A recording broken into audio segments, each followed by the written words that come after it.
This is Reverend Dr. J.W. Morrison, theologist. We're moving out. Let's go.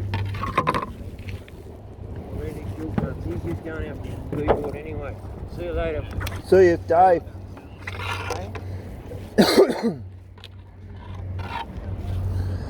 Okay, here we go. Just set the stopwatch.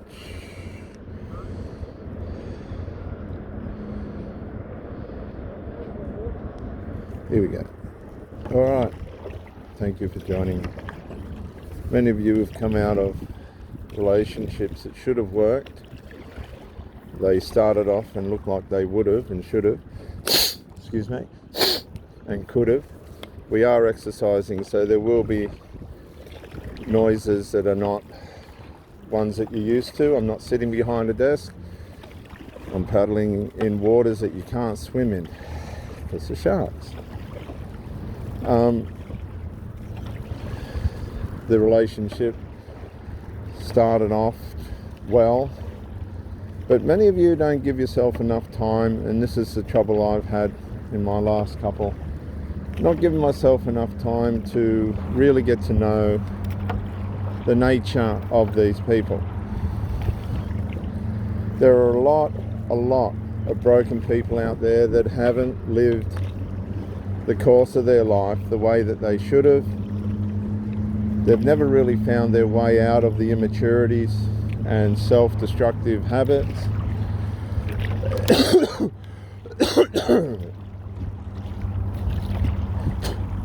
Still battling the cough. I've had a full course of antibiotics. And they haven't found their way out of the self-destructive behaviours that you should be rid of by the age of 18 or the end of high school. A lot of these people go right through their lives enjoying these self-destructive habits: alcohol, dope, medications, etc. They've looked for the easy way out, let's just say it, and they've stuck with the easy way out. Now, you've come along, you might be the same. I don't know what your situation is. What I do know for myself is I don't agree with drugs, I don't agree with alcohol, I don't judge people that take them. It's up to them. They can live with the consequences of their actions. That's just what life is.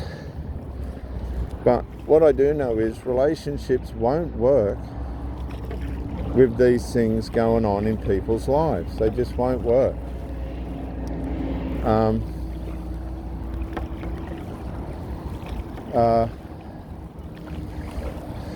Life's hard enough just trying to stay fit and live a healthy life without adding things to it that are going to disrupt that.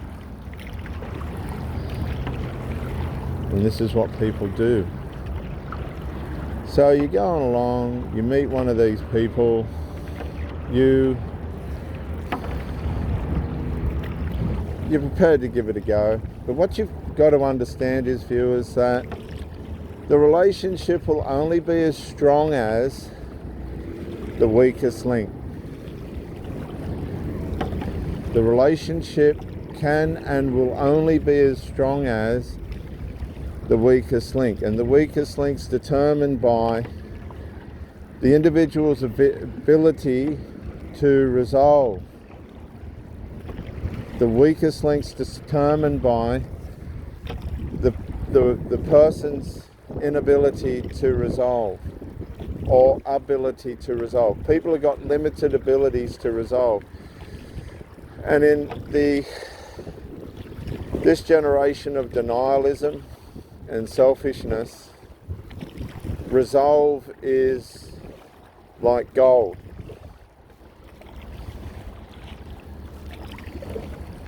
Because resolve in a relationship is the nutrition, is the antibiotic that keeps disease out of the relationship. Resolve is the antibiotic, and you can use this that keeps disease out of the relationship. I'm going to say that again. Resolve is the antibiotic that keeps disease out of the relationship.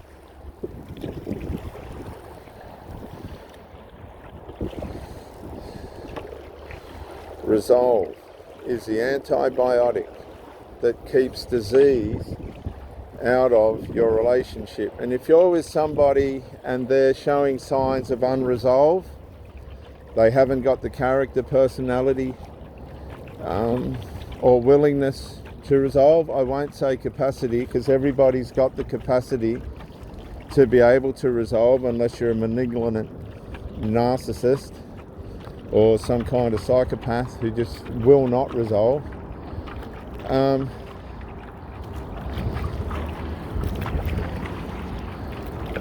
There will be, if they don't resolve, resolve will result in some kind of psychological PTSD trauma on the person that's involved with these people. Now, a lot of people don't know what resolve is because they'll numb themselves with drugs or alcohol or some other denial-less behaviour. These people are not the minority in the communities anymore, they're the majority. They're fueling the mental health systems because their mental health isn't what it should be, because of their capacity towards unresolved.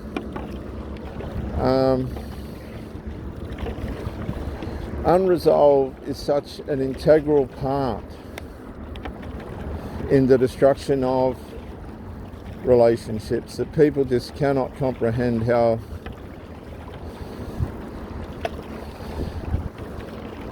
nasty it is. And I mean viciously nasty.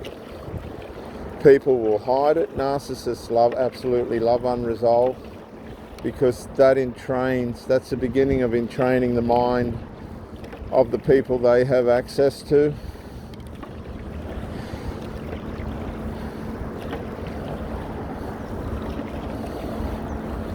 And the training of the mind is when the mind becomes completely programmed into concentrating on and finding solutions to the relationship with the narcissist, trying to justify the abuse, the negligences, and the other forms of trauma that narcissists cause. Narcissists can reach you by way of triangulation. If you're in a relationship with a family member and somebody in their family decides to go narc against your relationship, they can reach you passive aggressively or overtly, and they will, if they can, without any hesitation, via hostility, different forms of psychological hostility and vandalism. These people have no hesitation to put into action these principles to rid you from the family member that you're with.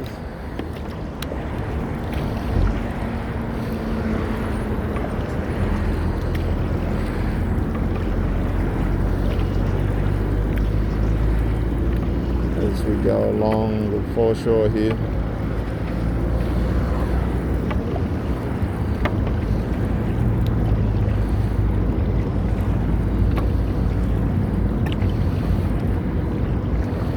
The hostility in any relationship has to be dealt with immediately, or you will suffer unnecessary duress via, as I said before, the inability of the person that you're with to rise up to a level that brings peace, happiness, serenity, give, take, care and share in the relationship. A lot of these people aren't used to and do not know what a normal functioning unproblematic relationship is. They just don't know. They've never had one.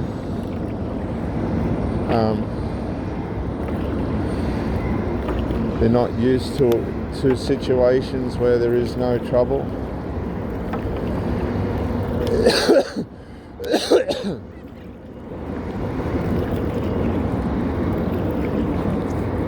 They say they don't like drama, but they're bored without it, a lot of these people. And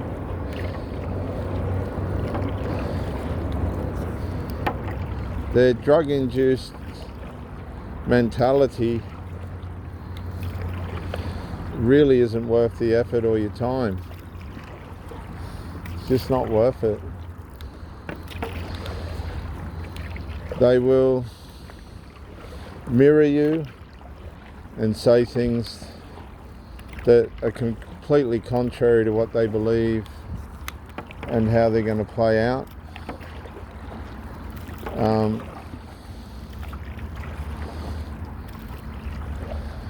They have no concept of why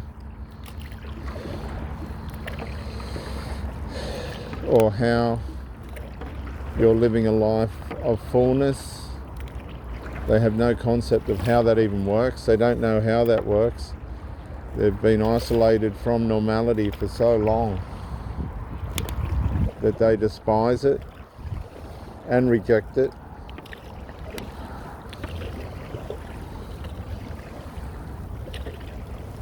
They will play a certain part in the relationship after they've figured you out. They'll play just enough of a role in the relationship to keep you interested enough to hang around.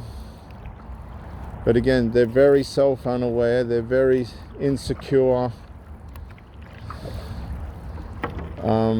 They don't know how to regulate their behavior in a way in which prevents them from being rejected.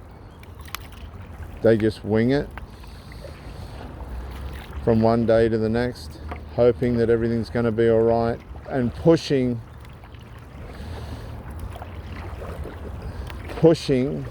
their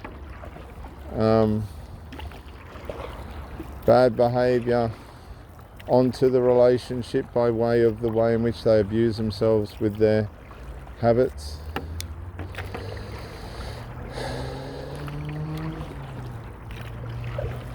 You'll often find they're enmeshed with family members in unhealthy ways, emotionally enmeshed.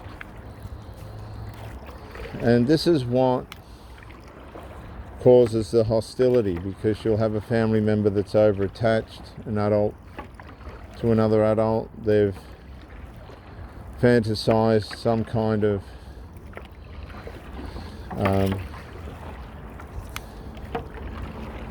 enmeshment with the family member, and that cannot be jeopardized.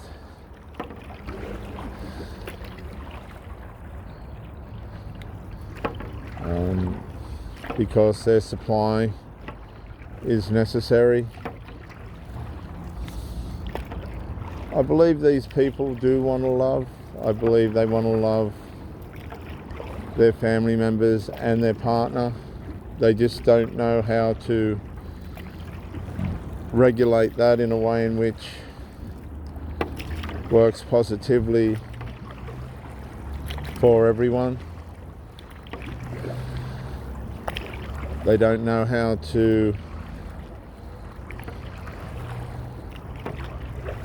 separate from their children, children from parent.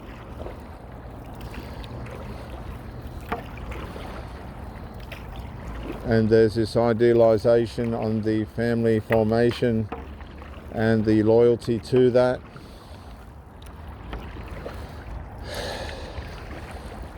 Even though it's all broken. But there are remnants, like the remnants in the Bible of the Jewish people. These people do play out a symbolic type of remnant of what the family was and trying to uphold that. Sort of like the post-war Nazis. There's always a remnant of what was, even if it's no good. And you'll get these family members that will fight for their habits, their drug habits, and anybody that comes along just by chance, because these people don't meet healthy people very often because they know they're not going to last with them. They know that they'll be exposed. People won't tolerate their infantile addict behaviour. So they try and avoid people that have tried to be decent in life in terms of the way they look after themselves. They try and avoid these people. But if one does come along and they do interest one of these addicts, functioning addicts, they will try and transform. They are deep underneath, they're not happy, and they will escape their belligerent lifestyle if they can. The only problem that they've got, and this is what I've noticed, is they've programmed their children into believing that the addictions are good, the way to go, they're going to solve your problems. This was to justify their own enjoyment and self-destruction with them. And when they try and make a break, this is funny, really funny. The parent will meet somebody and go, wow, you know, I can have happiness here. When they try and make a break, guess who plays up and will not let them go? And rightfully so, I suppose. The adult children. The adult spawn. And I've walked with these women through this. Right, this is going to happen, that's going to happen, this will happen, that'll happen. And they've sat there in awe watching these things unfold because it's all predictable. They've journeyed in awe, absolute awe, but been unable to break the yoke because they're psychologically and by way of use attached to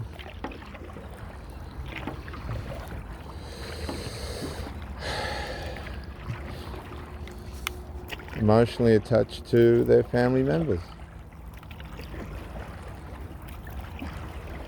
They don't want to be left alone in their habits.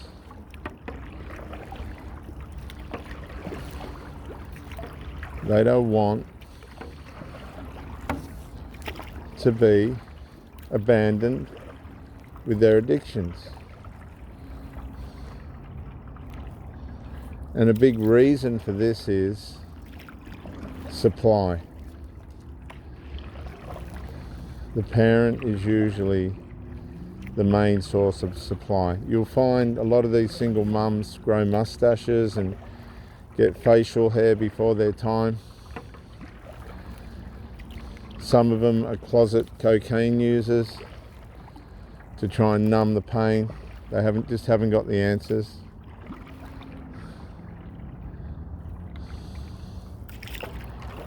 So they turn to deeper and harder substances. They'll have one-night stands. A lot of them have STDs. I've known 3 or 4 that have died from STDs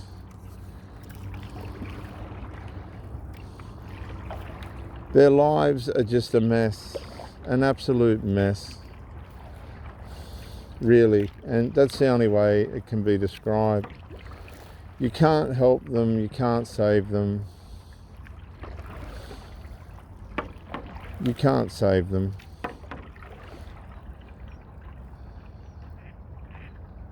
And there's those beautiful swans. I don't know if you can see them swans, viewers, but there they are. Black swans. And for all their effort in life, for all their worry, concern, and the things that have happened to them, in the end, they've chosen the way of drugs. Drugs have taken their money, taken their identity. There they go, they're taking off.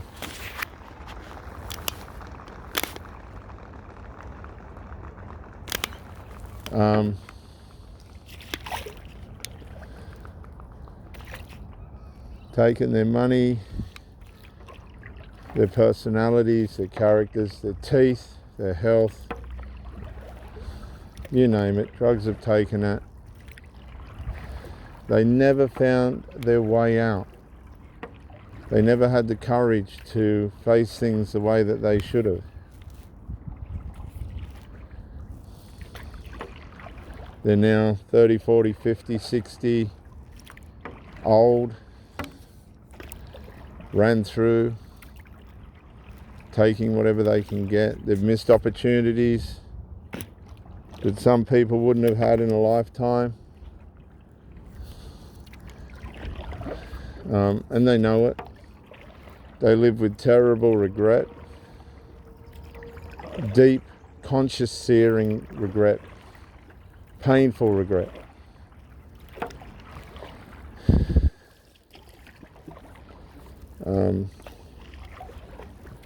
That you wouldn't wish on your worst enemy.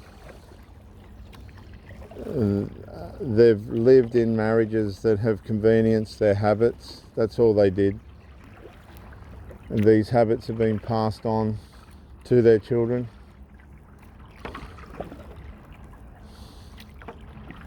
Which is very, very sad.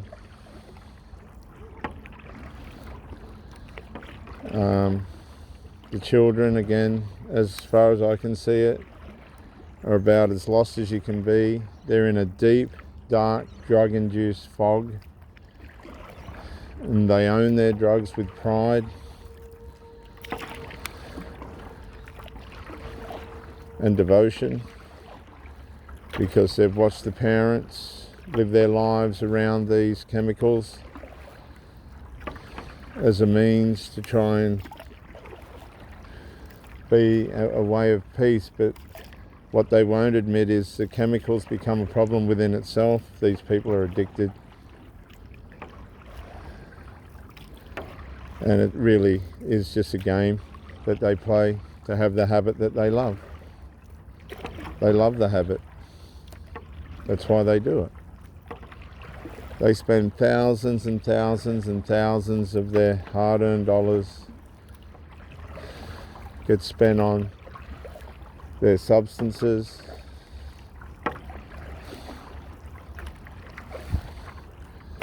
They don't care about the damage that it's causing to themselves or the people around them.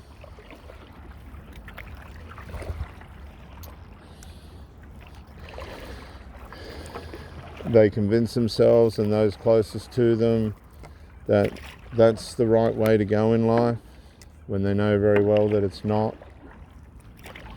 They know it's not. They've been told and told and told to come away from it.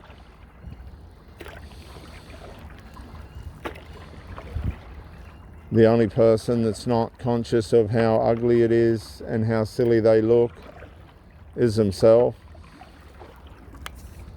And they light another smoke, and they smoke another joint, and they smoke another bong, and they have another drink, they have another whinge.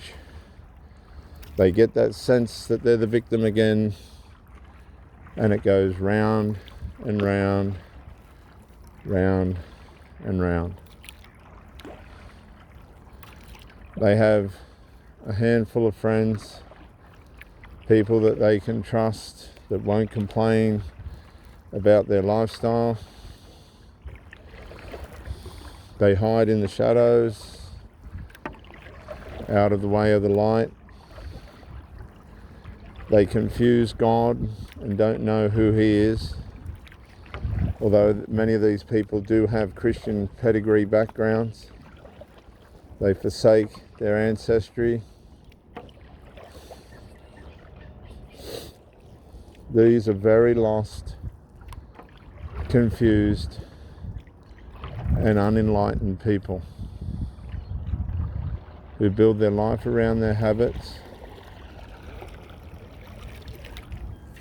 and the ways of their habits, and they end up with nothing, absolutely nothing.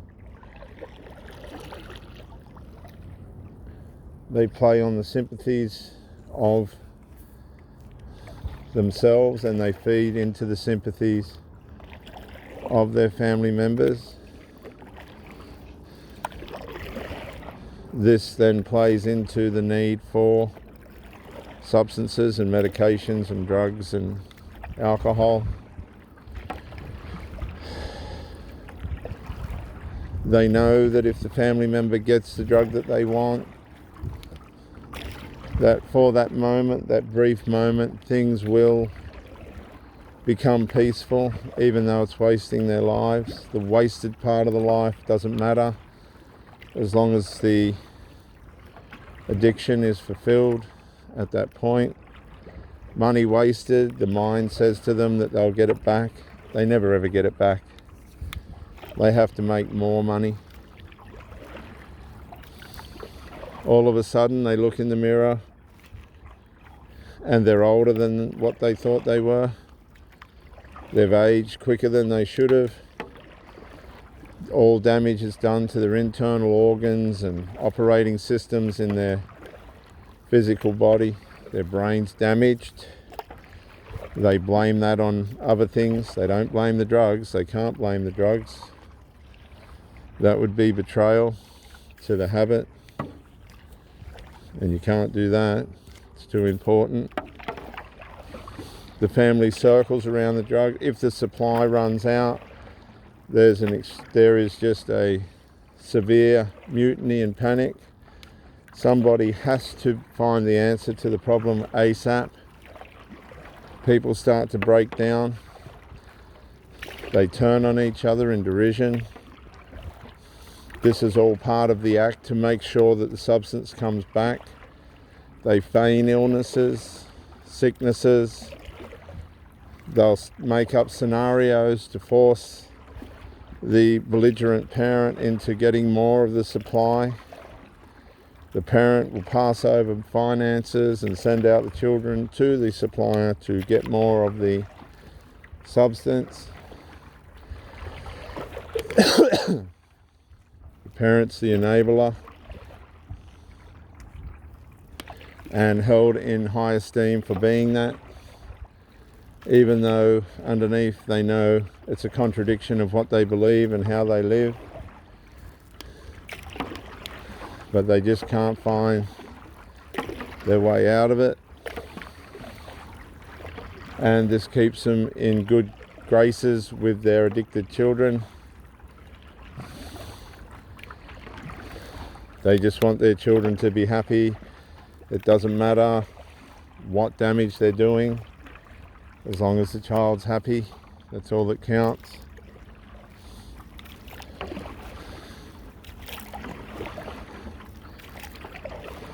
Later in life, the children look at the parent who's withered, been abused, ran through, made wrong decisions, just served the purposes of these young addicts to the disgrace of the young addicts. And it's ended up just a whitewash. They're empty tombs, as Jesus described them, as dead, empty tombs, whitewashed tombs that are no good to themselves or anybody else.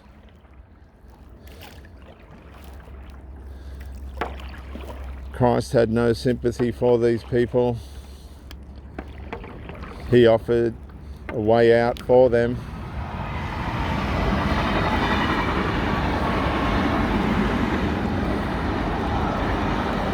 But it was going to be completely up to them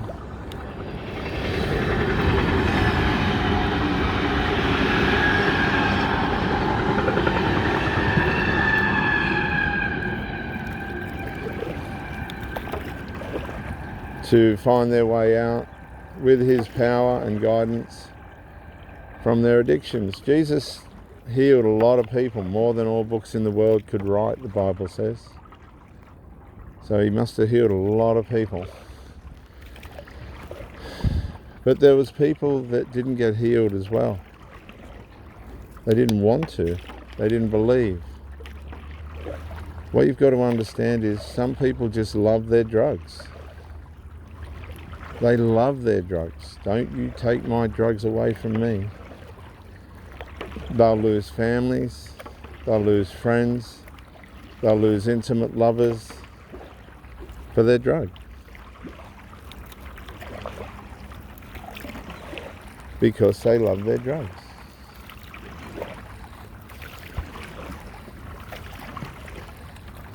Their thinking isn't right. Their thinking isn't straight. They get booked by police, they lose their licenses, they lose their jobs.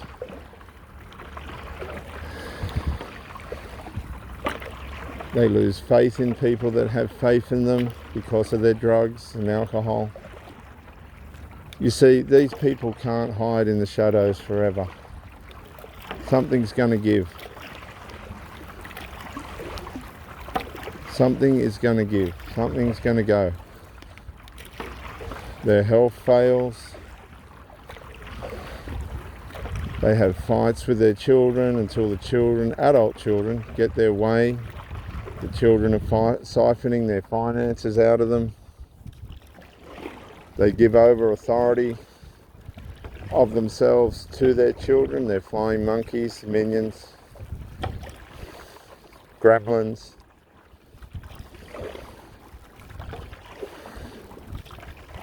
They take counsel from these children who really haven't lived. They become the child and the child becomes the parent. They collude against each other in the house. One child will whinge to the parent. The parent will go along with that child. The other child will whinge to the parent. The parent will go along with that child, which shows that the parent itself is unable to resolve. It'll just go with whatever it's being told by whoever's telling them at that time, without any regard for the resolve of anyone. They just ignore the actual problem, and that means the parent becomes the problem because they're not doing their job.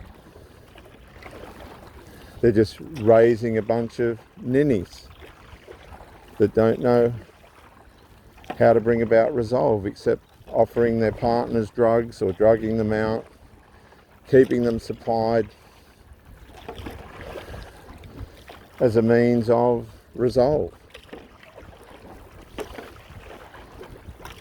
There is no psychological construct at all. These people are psychologically dead. They're fruitless. They're Fruit Loops. They just keep looping in the same self-destructive behaviour. Despite good advice, despite knowing there are better ways, they are stubborn and steadfast towards their sorcery, towards their drugs. The Bible calls it sorcery. They want their drugs. They don't want health. Don't believe any of that. They don't want mental health. They don't want physical health. You know what they want? They want to get home so they can have their what? Their drugs.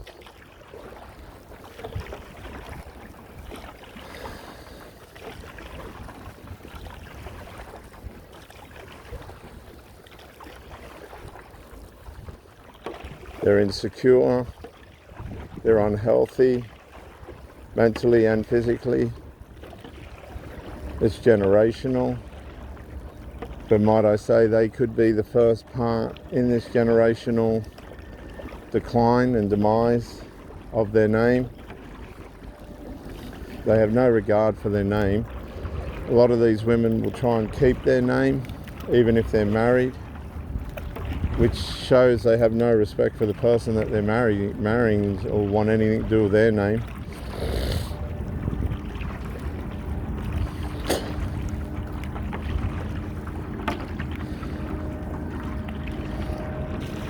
They're living in terrible delusion, personal delusions. They'll make up delusions to sabotage people they don't want around. They'll use these tactics in family battles to get what they want.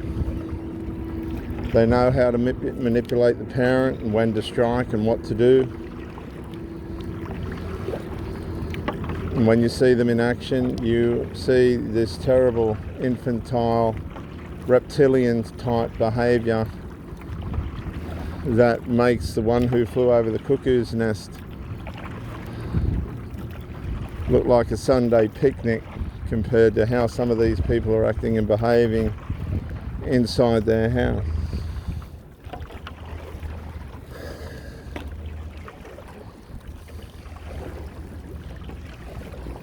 They grandiose each other. They pretend that there's some kind of heroic act taking place, but it's nothing more than cooking a chop or mashing some potato.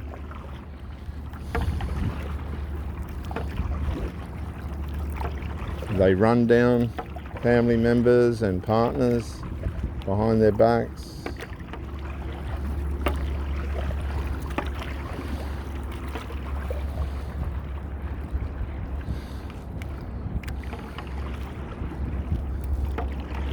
They are loyal only to themselves at the end of the day.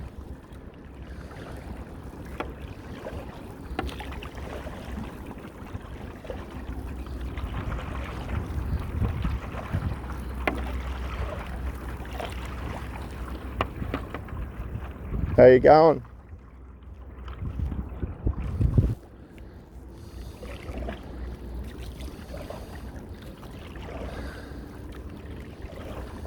People wake up very quick when they get in relationships with these people.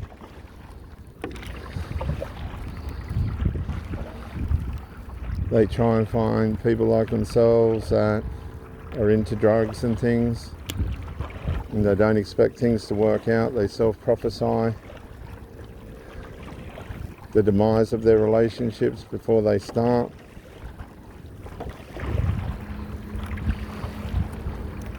And they self-prophesied the demise of the relationships of other family members, even though they hope that that doesn't happen.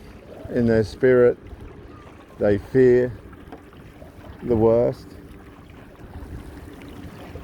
because they're used to that via the intolerance people have towards their habits. If they can find an addict like themselves that won't put standards on them, that'll just go along and shut up with the whole scheme of things, they'll ride that for as long as they can. But addicts have a way of seeing the ugly side of each other. When they look in the mirror and just see this empty, stoned vessel, there's really nothing attractive about that. Particularly if they've had A-grade supply, they keep thinking back to the A-grade supply and how well they had it. And now they're just sitting with an addict. They end up being robbed, abused, sexually abused, physically abused, and used. Their flying monkeys don't have answers because they've seen that these people have had opportunity with good people and they misunderstood and misrepresented the good people, and that person left because of the abuse of the flying monkeys and the negligence of the person they were with. And now they've got supply, they've got an addict, they're being robbed, stolen from. The addict's attacking their children rather than just leaving things be. and their life's being now turned upside down. They try and keep this hidden, but it's all predictable. They got STDs now. They've loaned all their money to this partner who's love bombed them. They ain't gonna see that money again, and they live in regret. And they understand that they'll never ever find you in another person. They regret they've had the best, they've blown it.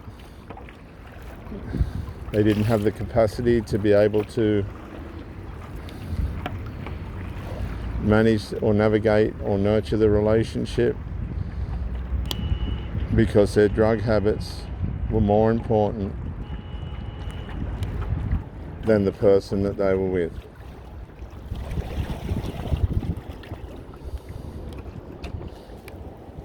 This turns out to be the story of their life. Confessing to be wise, they became fools and despised the God of their ancestors. Satan then takes possession of their minds. They think they know better than him. They think they know more than the devil himself, only to be consumed financially, physically, mentally, and in health, at the loss of their relationships, the destruction of their children, and the misrepresentation of the person that they should have been via the agent of the drugs that they sold their life out to. Let the wicked forsake his way, the unrighteous person their thoughts, and let them return to the Lord and to our God, and he will abundantly pardon you. The Bible says that if we confess our sins, he is faithful and just to forgive us our sins and to cleanse us from all unrighteousness. Jesus, I pray for the lives and souls of the people that have gotten this far in this talk, and I hope that your Spirit helps them to understand that micro-incrementally they can change their lives starting from now. This is Reverend Dr. J.W. Morrison, Theologist, New South Wales, Australia. Bye for now.